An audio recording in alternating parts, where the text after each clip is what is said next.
All right, so a long time ago, Robert De Niro, give credit where due, he's considered a pretty good actor in Hollywood. His roles in Godfather Part 2, Raging Bull are some of the more memorable roles he's had in Hollywood. But unfortunately, in the last few years, well, he starred in great movies such as Dirty Grandpa or Santa, whatever it was, and a comedian thing. It just seems these days De Niro is very angry and continues to be unhinged, trashing the president every chance he gets. Here's the latest. You made some headlines. SNL, Robert Mueller. I think we have a clip here to remind folks what you look like here. How did this SNL cameo Saturday night come to be? Well, I was talking to Lauren, and he said if there's anything you want to, anything you can think about that you'd play. I said, well, she said, I spoke to my wife, and she said, why don't you play Mueller? I told him, Mueller, how about Mueller? And that's how it came down. Is this going to become a recurring thing, or is this a one and done? I don't know. I hope there's a couple where I interrogate him, then I arrest him, and then I escort him to jail. You mean Trump? Yeah, who do you think I mean? Now, De Niro's anti-Trump rant today didn't stop there. According to reports at the opening of the Tribeca Film Festival this afternoon, he slammed President Trump as a lowlife in chief. I'm sure that so hurts anybody. Anyway, De Niro needs to focus on acting. Well, maybe not, because maybe whatever. All right, listen, we've got a big show tomorrow night. I hope you'll join us. The great one, Mark Levin, Judge Jeanine Pirro, Kellyanne Conway, Alan Dershowitz will all be joining us. We will always be fair and balanced. We're not the Destroy Trump media. Let not your heart be troubled. Laura Ingraham in Washington tonight. How are you? I'm good. I think if you put your screenshot right now next to De Niro and what was that, Meet the Fockers or Meet the Parents, or you guys kind of have the same hair. Dirty Grandpa? Is that what he's resolved? I never watched Dirty that. Grandpa? No, I never watched that. But you guys kind of look alike. Wasn't he in Goodfellas? You want to hear my Marlon Brando? Classic De Niro, great film, but I'd say shut up and act it, but that might get me in trouble. I never wanted this for Don Jr. or for Michael. This was for Sonny and Fredo. It's always the Corleone family, the Trump family. Never. What about the Clinton crime family? The Irishman can't do the Italian. It's not gonna. You can't. It's not gonna. I do a better Mark Levin. I'll do that tomorrow night. Oh, that's an easy one. And a better Clinton. Great show tonight, as always. I'll talk to you later. And I'm Laura Ingraham. This is the Ingraham Angle. We have an incredible, jam-packed hour for you. Everything from the left's war on the law to the supernatural. Yes, we're talking exorcism. The people of California are rebelling against the sanctuary state there, and President Trump calls it a revolution. And we've got a candidate for governor helping lead the charge. Plus, the Angle digs up the truth on whether the catch and release policy by Border Patrol agents is really over. Meanwhile, Jim Comey's whiny tour of leftist media outlets makes him sound like a mean girl who was dumped by the president. And you will see rare footage, yes, of an actual exorcism. Raymond Arroyo has a must-see interview with Exorcist director William Friedkin about his chilling new documentary on the Vatican's legendary exorcist. Also, the president fields questions ranging from talks with North Korea to whether he will fire the special counsel. Mike Huckabee will give us his usual insightful analysis. But first, Starbucks in black and white. That's the focus of tonight's Angle. Never has a request to use the bathroom caused so much havoc. Last week, two black men were awaiting a meeting at a Starbucks in Philly. They asked to use the bathroom, but they were told no, because it was reserved for customers, and they had bought nothing. So they returned to their seats, and because they'd purchased nothing, they were then asked to leave. Well, they didn't, and the manager called 911. Hi, I have two gentlemen at my cafe that are refusing to make a purchase or leave. I'm at the Starbucks at 18th and Spruce. All right, please, I'll be on as soon as possible. The two men were arrested, but not before it was all captured on a phone, and then it went viral. Well, soon a Starbucks boycott campaign raged across social media. Activists rushed to the offending Starbucks shop and others as well, and hashtags such as Starbucks while black started trending big time. And within a day, Starbucks had apologized. And then 2 days after the incident, the manager who called 911 was no longer with the company, and its founder, Howard Schultz, described her this way. And I think you have to say, in looking at the tape, that she demonstrated her own level of unconscious bias. And in looking at the tape, you ask yourself whether or not that, in fact, was racial profiling. There's no doubt in my mind that the reason that they were called was because they were African American. There's a lot we still don't know, and here are some questions. Was there a pattern of racial bias in this Philadelphia Starbucks? Were other African Americans treated unfairly there? And did this particular employee display a pattern or practice of racism in the past? Or was she just enforcing company policy by denying the bathroom to non-customers and trying to stop some loitering? Because that's also not good for business. Well, the call to the cops seems like overkill. But again, we don't know the full story. As Starbucks faced these demonstrations all over the country, there was a rush to judgment, and the company quickly jumped on it, and a lot of people think went overboard. Rather than just apologizing and disciplining an out-of-line employee, Starbucks announces that it was closing 8,000 stores for 1 day in May. And on that day, they will force 170,000 of its employees to undergo racial bias training. According to the Washington Post, the sessions will include training in something you might not know of, but it's called unconscious bias, where apparently you're unaware of your inherent biases. You display no overt racism, but you're biased nonetheless. The training will be guided by, wait for it, former Attorney General Eric Holder, the NAACP, and anti-defamation legal officials. What could possibly go wrong? Holder, of course, has his own history in discussing race. In things racial, we have always been, and we, I believe, continue to be, in too many ways, essentially a nation of cowards. That was how he introduced. Well, but if the coffee chain thought that it was going to inoculate itself against liberal ire by being left-leaning, they were wrong.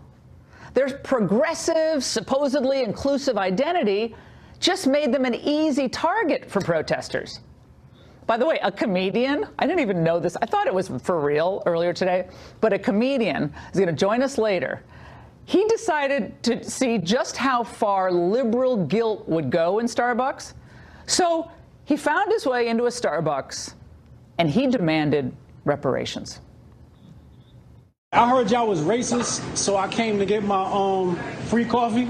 I saw that. Yeah, I heard you guys don't like black people, so I wanted to get my Starbucks reparations voucher. What's that? Is that a real thing? It's a real thing. I mean, I'll give it to you. I saw that on my Twitter last night. She gives him the coffee. I think he should have just asked for the entire espresso machine, or at least a venti frappuccino. Yeah, whatever you want, take it. The question all of this begs is the following. How just is it to subject all Starbucks employees to the high-paid indoctrination of the racism industry because of the actions of one employee? And will this actually strengthen race relations, or could it actually deepen division between the races? If we're not careful, and if we don't refuse to get all the facts, and if we don't refuse to be bullied by activists who jump to the worst motives, worst conclusions about people right off the bat, well, we may just end up doing the opposite of what we want to do.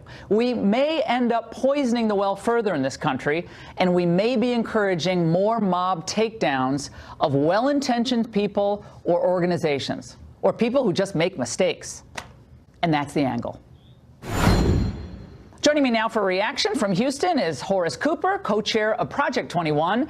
And here with me in studio is Jamila Bey, a radio talk show host. It's great to have both of you on the show. Wow, this is wild. I did this on radio this morning, and I got people from all over the country burning up the lines. So a lot of people go to Starbucks, and a lot of people love Starbucks. And a lot of people see signs in establishments that say, restrooms are for customers only. And I wonder if that sign itself is no longer going to be valid if that sign can never be enforced. Jamila.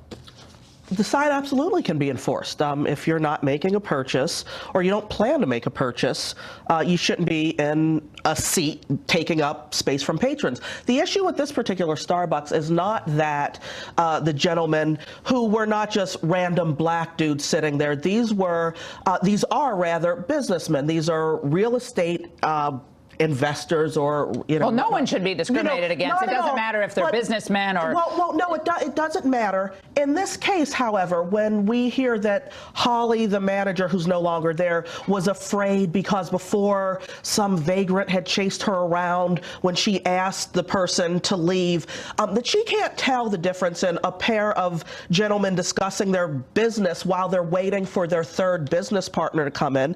I have a question. Why don't they just buy like a $2 cup of coffee? If they're these high-powered businessmen, just buy a cup of coffee. Fine, buy a cup of coffee. Get a water, a bottle of water. Etiquette dictates that, you wait for your buddy. The first thing they're going, well, okay, fine, he's coming. They offered to call their friend. They offered to corroborate. It seems like was overkill. I don't know. But we don't really know much about this Holly, if that's her name. We don't really know much about her, do we? We know she's no longer. She's like vaporized. She's no longer there. The online investigators, whomever they may be, pulled up some tweets with her expressing not liking people who speak Spanish in her store. You hear that a lot across the country. A lot of people think, and a lot of people in Spain, when you go to Spain, they don't like it when you don't speak Spanish, because I've been subjected to that. And I actually celebrate them. Yeah, but I actually celebrate people when they're mad at me for not speaking their language. But let's talk to you, Horace. It seems like, look, this could have been handled better. I don't think it was handled well. But my problem is, why does this mean the entire chain has to shut down for one day? Like, Howard Schultz can do whatever he wants. But there are a lot of people making a lot of money off of inherent racial bias training and other such racism training sessions. It's a big business. Racial separatists are doing everything they can to exploit anything that they find. This is an example of the emperor's new clothes.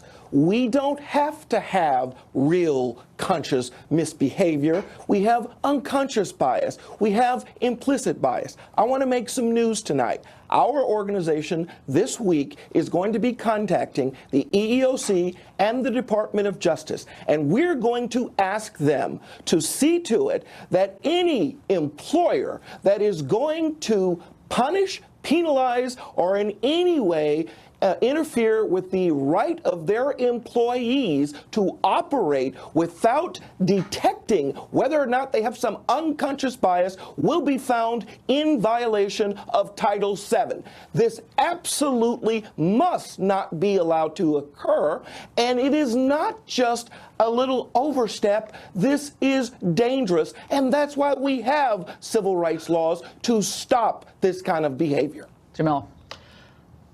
Shockingly, I think Horace makes a really great point. Here's the thing. Starbucks is virtue signaling. They are a company that is designed to make as much money for their company and, their shareholders and interested They're going to lose $16 million shutting down for a day. They're going to have a lot of people say, oh, look at this wonderful company addressing implicit bias or whatever. No, here, Starbucks, take a hint from me and other wiser folks than me. You want to put an end to this? You want to make sure that everybody's treated equally? Do mystery shops. Put all of your managers on notice. If we send a mystery shopper in, a white dude dressed however, and we send a black dude dressed exactly how the white dude is, and we find that you denied one guy the bathroom key, or you gave one guy a free mocha voca wata latte or whatever they're called. Sounds like what Raymond orders every day. And you didn't give it to the other guy. If you are in violation of Starbucks policy, as we've trained you, we're going to fix it. Shutting the stores down is going to get Starbucks a lot of business. Wow, aren't they great? They're trying to do something for American equality and race relations. I'm not willing to I'm not willing to throw people under the bus for something that we don't know the full context of. Remember the Michael Brown stuff? The Michael Brown deal in St. Louis was horrible in Ferguson. We had the whole city burned, not the whole city, but blocks burned down. African American business owners had their stores destroyed. Then we find out, wait a second, this isn't exactly how it was described. It wasn't a hands up, don't shoot. It was a horrible, tragic, sad situation, but the cop ended up being cleared. People jumped to conclusion, and in their jumping to conclusion without knowing the context, they made the problem worse. That's what I'm worried about here. And anytime the issue of race comes up, people are afraid to say anything. They're afraid. It's an issue of people being afraid to say anything. I do. Michael Brown, that's a situation that I think can have its own hour. When we're talking about coffee and Starbucks, either you treat people the same or you don't. If you want to make a difference. You're having a good idea. I like your idea of the random stops. Mystery shoppers. Go ahead, Horace. Laura, we don't have evidence of what actually happened. It could have been an accident. It could have been a misunderstanding. It could even have been intentional. But before we could get any of that information, people have rushed to condemn one of the most liberal, left-leaning corporations in the country. They were so for President Obama twice. They did everything they could. And yet, we're supposed to believe that without any information, let's just assume evil racism is at work. This is dangerous. It's a poison, and it is dividing our country. I absolutely think that we overreacted in this situation, and we ought to have waited for the information to come out. Guys, I think she actually, again, depending on the facts, she could have an unbelievable defamation claim against Howard Schultz, but I'm sure he's paid up on all this huge defamation possibility. Again, I don't know all the facts. I'm just could have a huge defamation case. Thank you both. And now in the angle, I told you about someone who wanted to see just how far Starbucks liberal guilt would go. His video has gone completely viral, so we asked comedian provocateur Brian Sharp to join us this evening, and there he is. Hey, Brian, how are you? Hey, Laura, how are you? You totally fooled me, okay, because I played this on my radio show this morning. My producers and I were screaming. We're like, this sounds... If I didn't know better, it sounds like you sound like Chris Rock. I mean, it's so funny, and that poor girl in Starbucks is ready to turn over the keys to the shop to you. She was so worried. But tell me why you did what you did by asking for reparations going into that Starbucks and saying, I want my free coffee for what you did basically in Philly. She said, oh, okay, I'm giving you the coffee. Why did you do this? I am sick and tired of liberals using black people and making us look like victims, making us look soft with their liberal dogma. It is disgusting. The other thing I hate about liberals is, if you're a black man, as I am, in America, they will not hand you a microphone unless you follow the liberal narrative. And I said, you know what? I bet if I go into Starbucks and I follow a liberal narrative, I'll make the news. And voila, here I am. Performance art. Now, when you talked to her when you went in there and you had it on the cell phone, the young woman says, well, yeah, I think I saw that on Twitter. Like, she actually thought there was something on Twitter that anytime a black person came into Starbucks, you just had to hand them a coffee. And we're wondering, why did you just go for the coffee? Why didn't you go for, like, the entire, blender to make those fancy smoothie drinks? I mean, you just went for the regular coffee. You should have really upped the ante there. She went straight for the venti. I have to give Amanda props. She went for the venti. I got a large. She gave me milk. I should have asked for almond milk.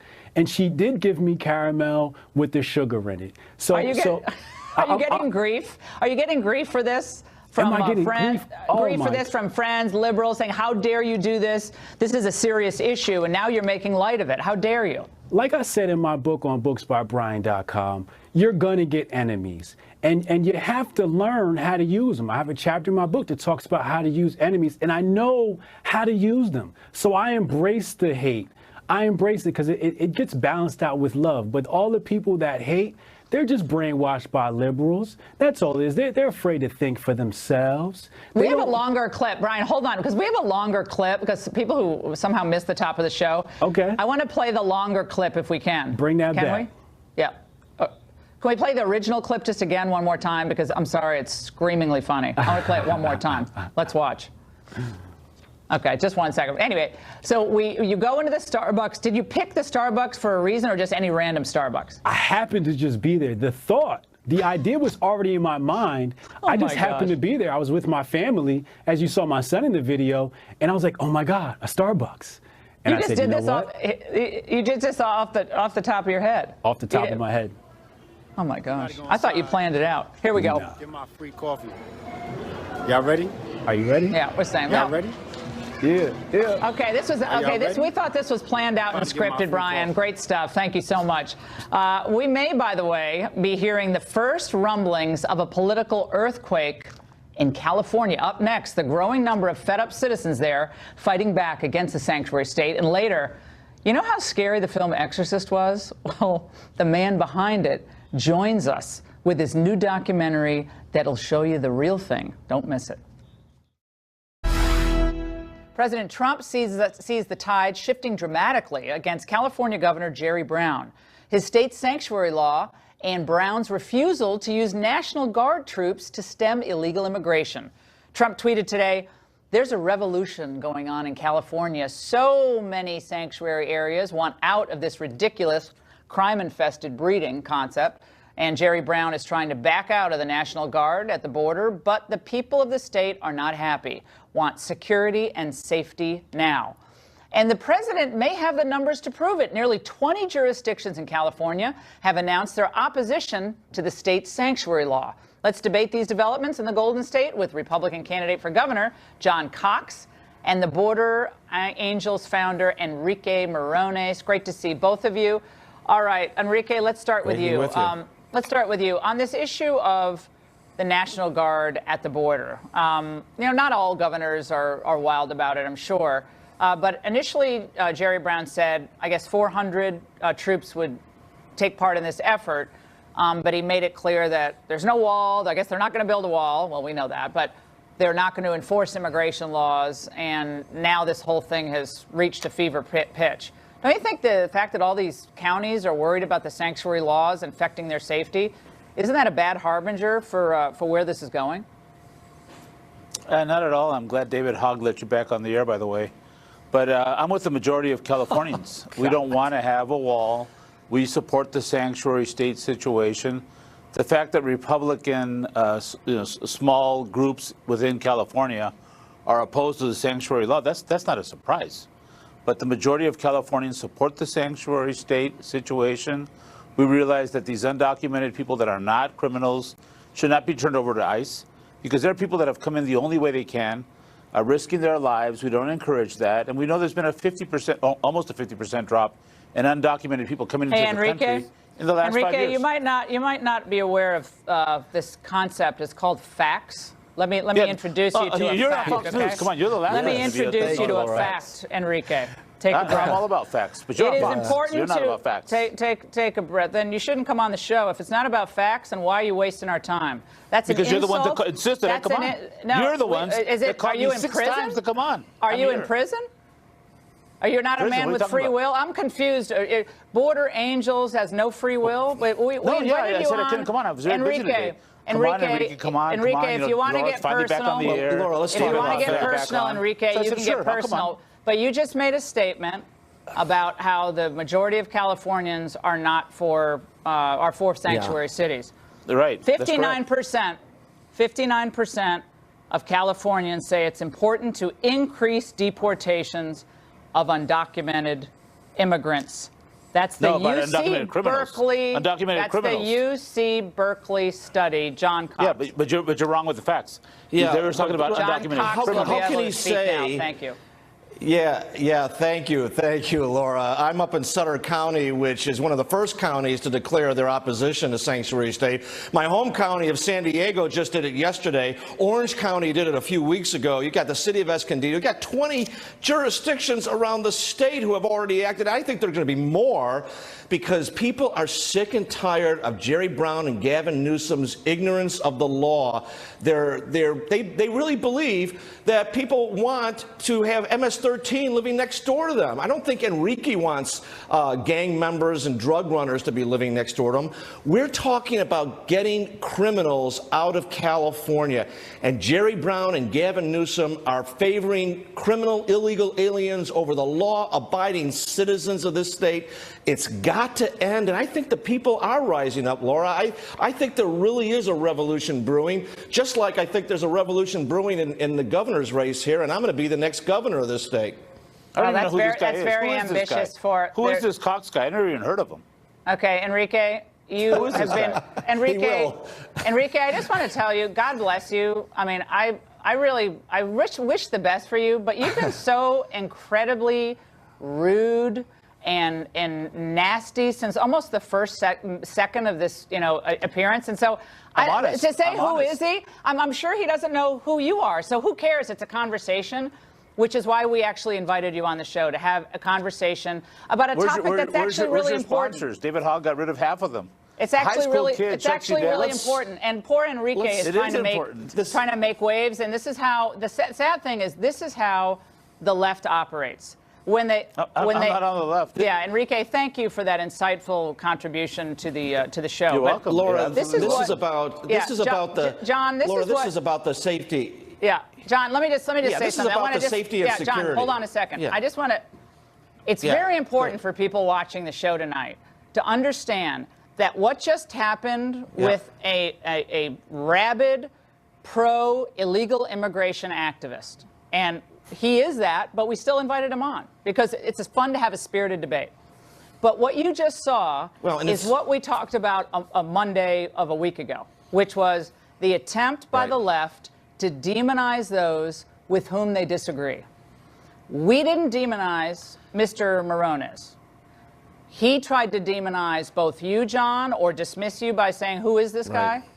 And they go personal because they're losing on the facts. Put up the graphic one more time of all the counties in California that are rejecting the sanctuary policies. Now, Enrique and the rest of the Open Borders crowd will wave that off and say they don't matter. Well, I can tell you their taxes matter. The money that they spend to incarcerate illegal immigrants, that matters, unless Enrique doesn't want that. But, John, I want to close out with you. You're a Republican running in California. The state is in real trouble, real trouble. How can you get Democrats to vote for you? You need Democrats voting for you. How are you going to do it? Democrats, as well as independents, as well as Republicans, all want safety and security, Laura. That's the first role of government, is safety and security, and that's what I'm going to provide. The first thing I'm going to get rid of is this sanctuary state policy, and the people want it. What they also want is a state that works. I'm a businessman. I look for solutions, just like the president is doing. And I think that's what the people in California are going to vote for this November. They really are tired of the lousy roads, the lousy schools, the incredibly bad business climate with people moving out of the state, the tax burden, which is choking people. They want change. They want solutions. And people like Enrique just throw off, slogans. They're sick and tired of that, Laura. They really want solutions, and that's what I'm going to be talking about in this race. Thank you so much, John. Love the insights. Now I want to get to another serious matter on the border. Last week, Congressman Ron DeSantis made the startling claim on this show that Border Patrol agents are still basically practicing catch and release with illegal immigrants. So they cross the border, they get their information, process them, and pretty soon release them. Now let's find out what's really going on and bring in Andrew Arthur of the Center for Immigration Studies, Art Arthur, Center for Immigration Studies. You came on radio today and it was such a great segment. You're a former immigration judge. That's correct. You're not like a pundit who just shows up on TV. You know this stuff. When people hear catch and release, it makes them crazy because it makes no sense. You come into the country, you're caught at the border. You would think that you could immediately say, bye, you're back across the border. Tell us how that is actually not happening now today, despite what President Trump and Jeff Sessions has said and pledged. Well, there are three important laws that come into effect here. One is the credible fear provision for the expedited removal law. If you come to the border, you get arrested for entering illegally, and you claim that you have a credible fear, you go before an asylum officer, and the fact is you have a 75 to 90% chance of being found to have a credible fear. We just don't have the ability to detain those people, and so you're going to be released. Do we have fewer detention facilities now at the border under this administration? Have detention facilities been closed down? We have the same number of beds, but the problem is that, when you get massive numbers of people coming over the border, you fill up those beds very quickly and you turn them over. As people are in detention. So again, you make a claim, you come across the border, everybody's pretty well versed in what you need to say to make a credible claim of persecution back in your home country, correct? That's correct. Yes. So they make that claim. woman, man, teenager makes that claim, and then exactly what happens? And then the asylum officer interviews them, and in 75 to 90% of the cases, they're found to have a credible claim. They're put into removal proceedings before an immigration judge, and generally thereafter they're released. So, and then they go where? To the interior of the United States, and the fact is half of those people never end up filing an asylum claim in the United States, according to the Attorney General. They never file a claim, and they just stay here. And they just stay here. And now, do they have temporary legal status with that, or no? They're out of legal status because they never filed a claim. They have temporary legal status until they're ordered removed, and then they don't have any, but they never show up. How many hundreds of thousands of people have been ordered removed but never show up for their deportation? More than 900,000. Oh my God, people hearing this going crazy. This is what President Trump said, by the way, on catch and release. Let's watch. We have the worst laws. You ever think catch and release, which we're terminating very quickly. We're doing it in pieces. No, it's unbelievable. Think of this. So we have a country where if they step 1 foot, not 2 feet, if 1 foot hits our country, we have to take those people, gently register them, and then release them. That's exactly the problem, and quite frankly, that's what's driving people to come to the United States even today. More than 50,000 last month. Just last month, 50,000. Just last month. Now, these facts that people have heard tonight on this show, they don't hear. I mean, people are not aware of how big this problem is. And Art, I mean, it's your experience as an immigration judge. You know how this rolls, and it's tragic for this country, and the president has to fix this. Thank you so much. And by the way, Jim Comey's national emo tour rolls on. He sounds more like a bitter ex-girlfriend instead of the former FBI director. Details on that next.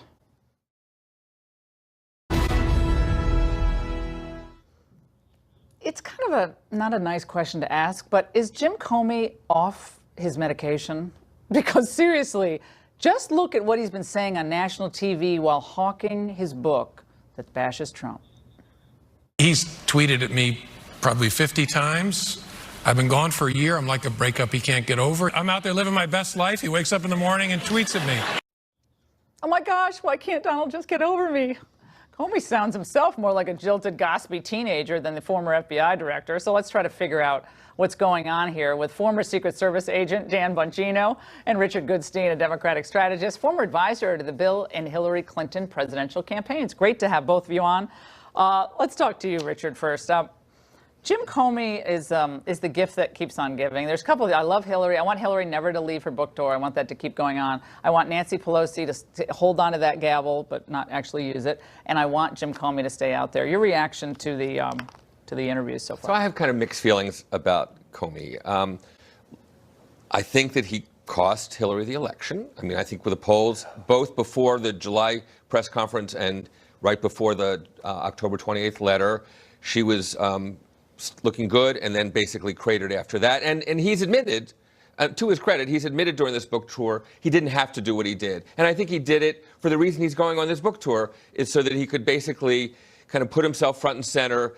The facts, the issues, the law, the policies of the Justice Department be damned. You know, if it kind of made him feel good and look good. I don't want to relitigate 2016, but the idea that Jim Comey cost Hillary the election. Hillary cost Hillary the election. She was a disaster candidate. The only person who probably maybe couldn't have won in the election was Hillary Clinton. And then you had Donald Trump, who was a phenomenal campaigner. He was a better campaigner than Hillary. I mean, she won the coast, she won the elites, but middle America hear Hillary and they hear like cats, screaming. They don't want to hear Hillary. I'm sorry, but that's just, they don't like Hillary. And I know you think Comey cost, If you look at the polls, I'm just saying, those were the only external events that happened where we saw the polls move dramatically. The polls are always wrong. The polls are wrong today. But they moved dramatically right after those two Dan, I want to play for you a soundbite. This was Jim Comey with, I think it was Savannah Guthrie, or on The View. It was on The View, talking about Andrew McCabe and the IG report. Let's watch. This is where I think the confusion comes from. Your second in command, McCabe, was fired for lying multiple times within the FBI. You defended his character on Twitter. That's okay. Lying is okay internally. No, it's definitely not. In fact, the McCabe case illustrates what an organization that's committed to the truth looks like. We investigate and hold. I ordered that investigation. We investigate and hold people accountable. Good people lie. I lay out in the book, I think I'm a good person where I've lied. But well, what happened to poor Mike Flynn when they say he lied, which I'm not convinced he did lie in that interview, but nevertheless, he didn't get off so easy, did he, as McCabe might? No, and Laura, Comey can't seem to get his story straight on anyone, on McCabe or Flynn for that. I'm glad you brought up Flynn. You know, he's in a transcribed interview with Congress, Laura. I don't know if anybody's aware of this. In a transcribed interview, saying that they didn't think Mike Flynn was being deceptive, while the FBI arrested Mike Flynn for being deceptive, for false statements to the FBI. Comey can't seem to get his story straight. But can I just address one thing Richard said? You know, I love debating Richard. I believe Richard. He passionately advocates for his cause. He's probably smart. A super wonderful guy, but he's a little crazy on this, okay? Listen, Hillary Clinton cost Hillary Clinton the election. And saying that it was the only thing that changed was the Comey thing. No, you know what changed? Hillary Clinton decided to put a private server in her house and not go by standard State Department rules. So, Richard, again, while I respect your passion for your cause here, that is just an absurd statement. Hillary could have avoided this entire thing by following the rules every single government employee did. So let me talk about what government employees are not supposed to do. Take Russians into the Oval Office, kick out the U.S. press, and get 1 second. Is that against what regulation is that against? Doesn't answer the question. It's general. Handing over state secrets. He handed over state secrets. Of course. No, he's just making that up. Listen, no, that's what Richard, Comey did. Just making that's what Comey did. He gave the Russians the whereabouts. He basically let them unlock where the Israelis had embedded people with ISIS. We're getting far afield from Comey. Let's talk about what Jim Comey said about the Republican Party and how the party left him. Let's watch. I feel like the Republican Party left me and people like me. I used to think that at the heart of being a conservative, lowercase c, was first that character matters and second that values matter most of all. And I don't know where that is today in the Republican Party, and so I'm just not comfortable being part of it. I think he left the Republican Party when Donald Trump won. Go ahead, Dan. No, this is insane. Keep in mind, let me just tell you about the two Jim Comeys.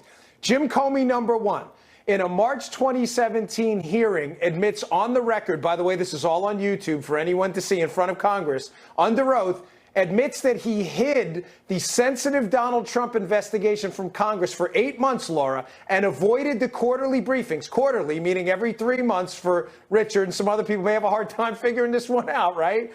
He hid it in the public interest because it was sensitive. Then he also admits that he leaked information to the press that would benefit him to start a special counsel investigation on the same basically sensitive information. Jim Comey is a complete fraud. Him talking about values is a joke. This guy should open up at a comedy club in New York City and get off this book tour. And by the way, he needs to get a lawyer ASAP and get off TV. All right, Richard, quickly. Look, I agree with Dan in one sense. Comey should have disclosed to the public about what exactly it was that the Trump investigation looked like. Remember, he said, I want to say what I said about Hillary because she'll be illegitimate if she wins.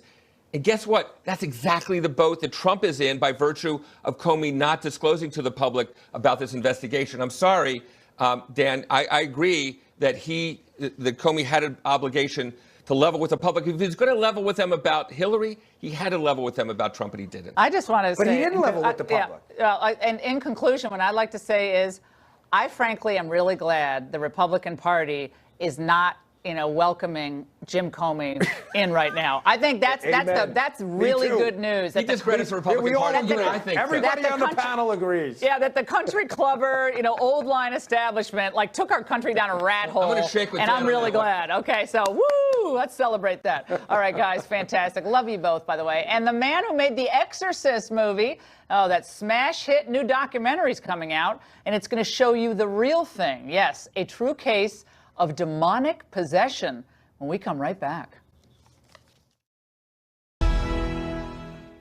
Do you ever feel that there might be another battle playing out just beneath the surface of the ones that we can see and hear? A spiritual one? I feel that way. Well, Oscar-winning director William Friedkin terrified the nation in 1973 with his film, The Exorcist. Now he's exploring the real thing. Fox News contributor Raymond Arroyo recently interviewed the director about his new documentary, Raymond, tell us about it. Well, the film is called The Devil and Father Amort. Now, Friedkin started as a documentarian, Laura, many years ago. He went on to do The French Connection, of course, Bill Blatty's The Exorcist. In many ways, he comes full circle in this project, which examines the rite of exorcism and possession. Here's what you can expect from the film. 500,000 Italians see an exorcist every year. This woman is one of them. Her name is Christina. She's said to be possessed by the devil. Father Gabriele Amort has been the exorcist for the Diocese of Rome for 31 years. He has exorcised Christina 8 times without success. This will be her 9th. Look, some of this is genuinely creepy, Laura, and it points to a real spiritual phenomena. I sat down with William Friedkin to talk about the project and discuss how it came to be. Watch this. Mr. Friedkin, 45 years after The Exorcist, here you are back looking at exorcism. Now, you said, I found this quote from an interview, I would never do anything with demonic possession or exorcism in it, so why do this? Why do this documentary now? It was an accident, Raymond. I was in a little town called Lucca in Italy getting the Puccini Prize for my work in opera. I wrote to a friend of mine who was a Catholic theologian named Andrea Manda in Rome, and I asked him if he could get me a meeting with either the Pope or Father Amort.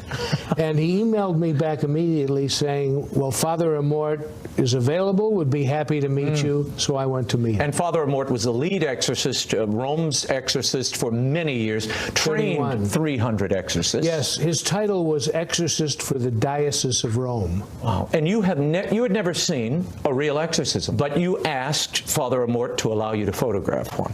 He agreed to let me witness one, and I pushed my luck and asked him if he would let me film it, not knowing what I would ever do with it. But he wrote, the head of the order wrote back and said, you can film it, but alone, with no lights and no crew. What did you see? This woman you call Christina in the documentary. Yeah. What did you see there? Her entire personality changed. She had incredible strength that was way beyond what she really had as a rather slight woman, 46 years old, and her entire voice and her nature and tone changed completely during the course of the exorcism. Wow. What surprised you about it? I mean, you are credited with really giving, in the popular culture, a vision of what an exorcism looks like, the stakes, and this battle between good and evil. Is that what you saw in reality? Yes, but, you know, is the evil coming from her or directed at her? In my opinion, it was directed at her, and I'm not sure why. You took that footage to neurosurgeons and psychiatrists. What did they tell you? The neurosurgeons said they had no idea what this was. And these were guys who had done over 5,000 brain surgeries each. And they said, while everything originates in the brain, this is not a problem of her brain. The psychiatrists, 4 of the leading psychiatrists in the country, including the editors of the DSM-4 and the DSM-5, the Psychological Manual of Medicine, they now recognize exorcism. They call it dissociative identity disorder, demonic possession. How did it change your understanding of that mystery of evil, or did it? There was no other explanation for what was going on. You know, I always thought, well, there's probably some medical or psychiatric term for this. There isn't. There's a psychiatric term for it that involves possession. So if someone comes to a psychiatrist and says they're possessed, they don't say, no, you're not possessed. Here's some medication and a little therapy, you'll be fine. No, they bring in an exorcist now, which they did at Columbia University, where I filmed these guys. Before I let you go, I was stunned to learn you only watch, Academy Award-winning director, 6 to 7 movies a year. Why? Because I've lost interest in what is the current zeitgeist. Which is what? Horror films to some extent, but some of them are good. But mostly guys in spandex flying around saving the world. That doesn't interest me, Raymond. Okay, we'll leave it there. Good to see you, Raymond. Thank you as always. Always a pleasure. Fantastic. Laura, 200 plus exorcists are meeting at the Vatican this week. This movie opens this weekend on the 20th. It's available on demand April 24th. It is something to see. What a monster talent. Great. What, oh, Friedkin is a legend. But he and I agree on the movies. Men in Me too. spandex and green screens. No thanks. I'll watch the old Stick classics. to The Exorcist. Exactly. Okay. Thanks, Raymond. Fantastic interview. President Trump, by the way, tonight made some big news about peace talks with North Korea in the Mueller probe. Mike Huckabee will react next. President Trump is wrapping up 2 days of meetings with Japanese Prime Minister Shinzo Abe at Mar-a-Lago. And at a press conference today, the president gave us a sneak peek into his negotiating style and how he'll handle peace negotiations with Kim Jong-un. I hope to have a very successful meeting. If we don't think it's going to be successful, Mark, we won't have it. We won't have it. If I think that it's a meeting that is not going to be fruitful, we're not going to go. If the meeting, when I'm there, is not fruitful, I will respectfully leave the meeting. I love that, pulling a rake.